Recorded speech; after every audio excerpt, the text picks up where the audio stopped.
YouTube, what's up? Welcome back to the channel. Welcome back to another video. So today, y'all, I wanted to talk about how money was viewed where I'm from. And I talked a little bit about where I come from in previous videos. I add on to that. But I just wanted to show y'all from a different perspective because I'm no city guy. I live in the city right now. I'm currently in Houston, Texas, right? And I don't come, I was born here, but when I was born here, my family moved to this small town called Columbus, right?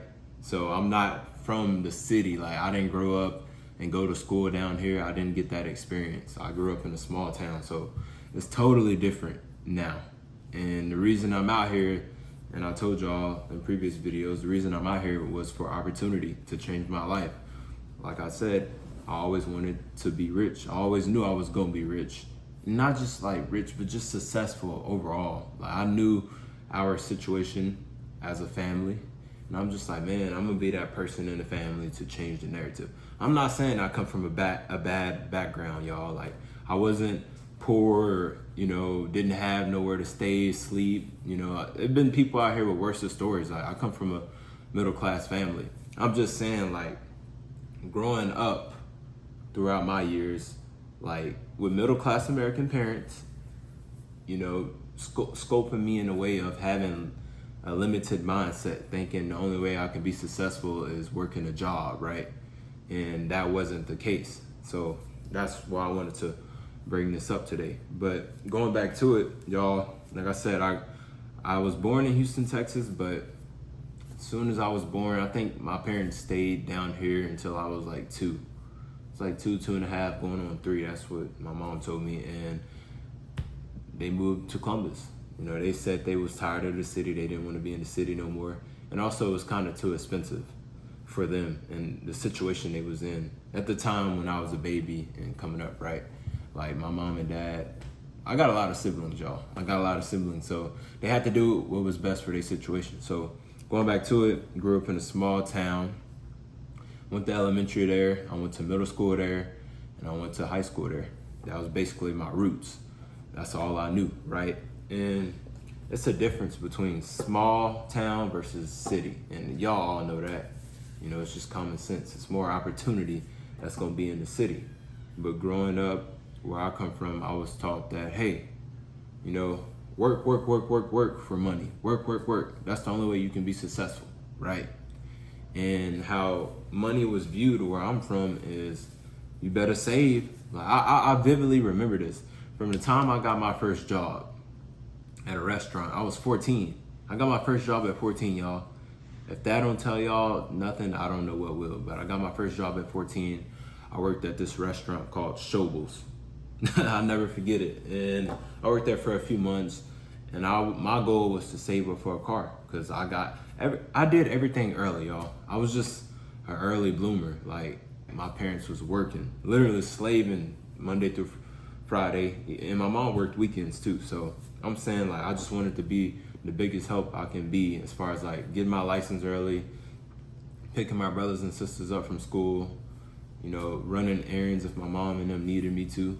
Don't get me wrong, it took a process to get there, and it wasn't easy. Sometimes you bump heads with your parents, but I was just trying to tell my parents, hey, I want to help out more. I want the best situation for us. I just tried to make things as easy as possible for my parents. Let's just put it like that, right? So, like I said, I worked at Shobles. I got my license early. I ain't gonna say early. I was just driving early. Like 14, 15, I was already driving. Hope this don't come back to get me. But obviously, it was a small town, so it wasn't like the city. I'm driving around on major highways or anything. Literally, one little loop is Columbus. Like, that's it. You got one little loop. I wish I can show y'all. Maybe one day I'll go back and show y'all where I'm from. But it's just one little loop, and you got a little bit of restaurants and H-E-B and Walmart. That's it. And that's really all you need in a small town. But like I said, it was embedded in me to work a job. Like, I told y'all, my parents middle class people. They didn't say, hey, Trey, you ever thought about doing your own thing? Never once. Even when I graduated high school, they never said, hey, are you going to college? What are your plans? They didn't even ask me none of that because they didn't care. All they knew was work. If anything, I can remember my dad asking me what I was gonna do as far as like joining the workforce. And I told him, all I know is, work with my hands. So that's why I told y'all in the other videos, I started out after high school in construction. And I was taught save money. I'm just like, bro, it don't make sense for me to save money. I can literally, like the way it's designed, you work 40, 50, maybe 60, 70 hours a week, depending on your job. And you get paid X amount of dollars, whether it's bi-weekly or per week.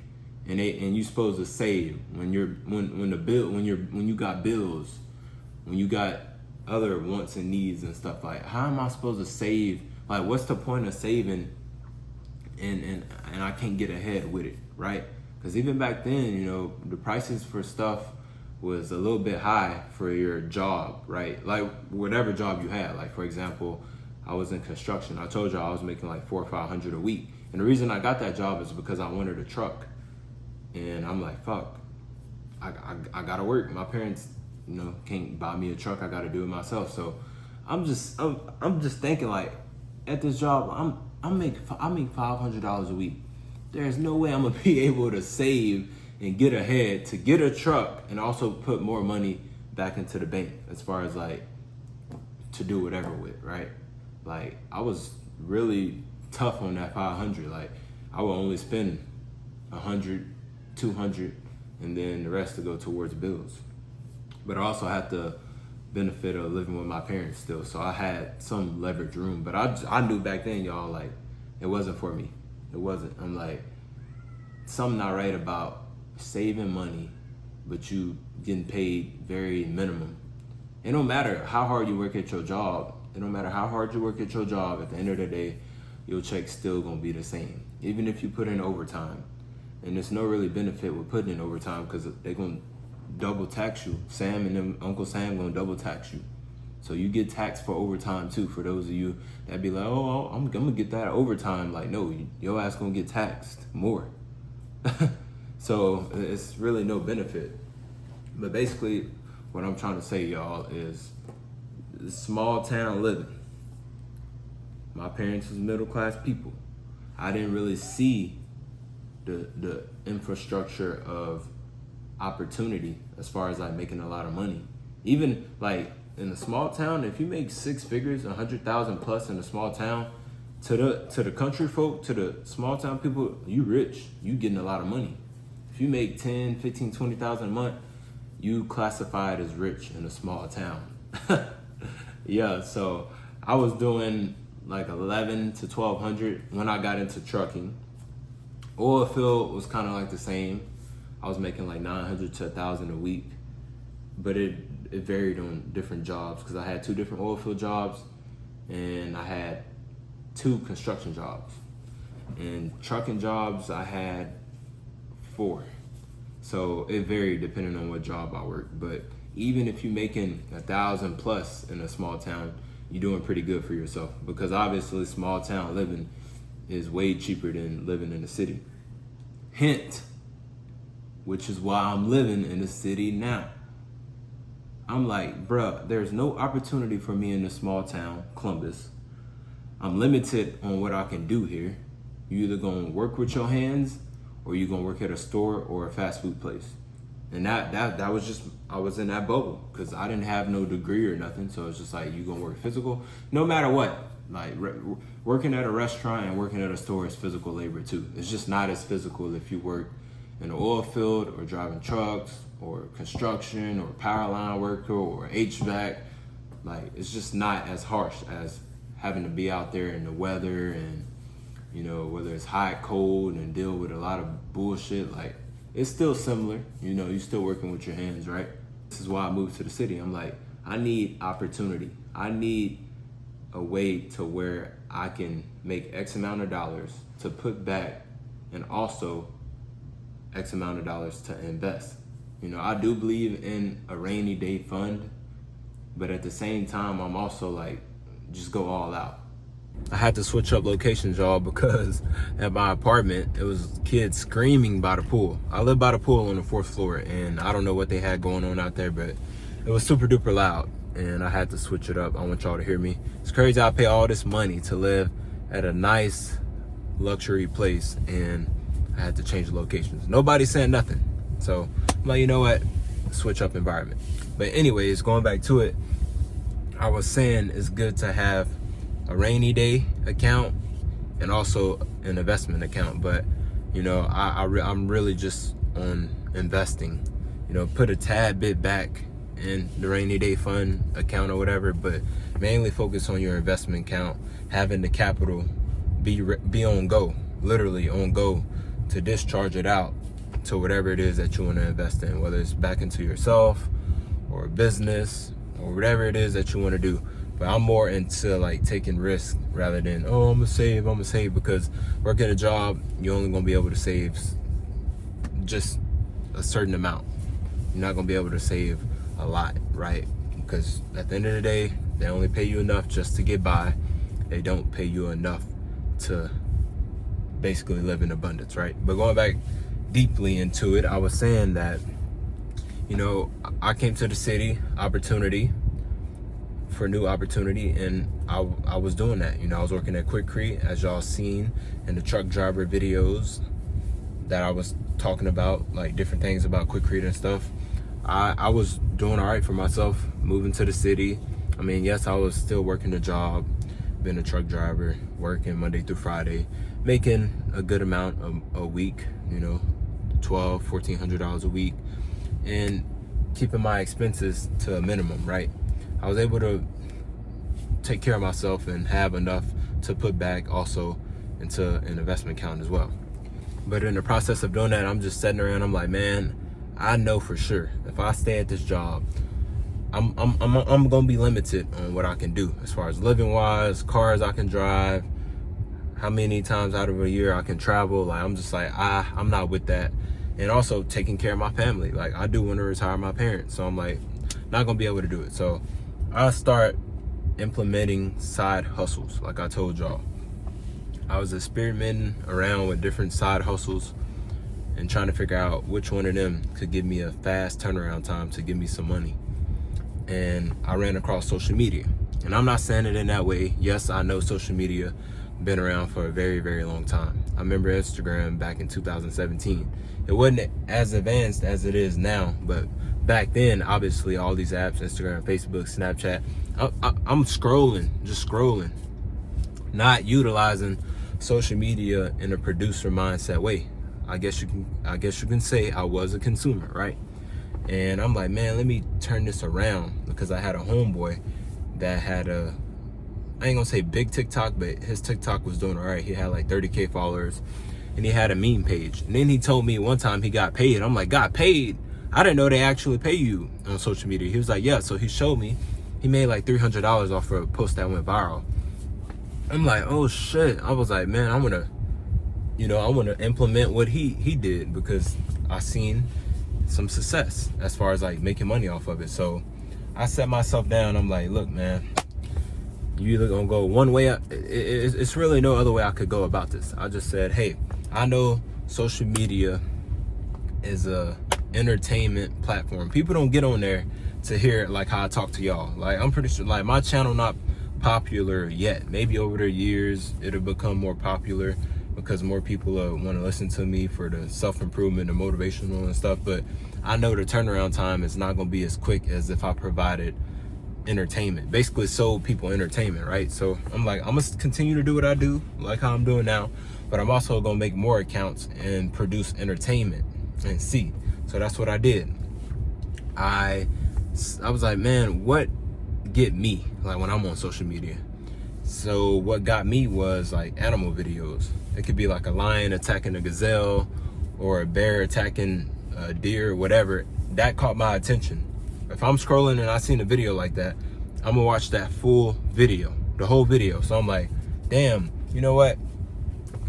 I scoped around, I did some research. I'm like, I'm gonna just make me an animal page, faceless animal page, and I put my face in it.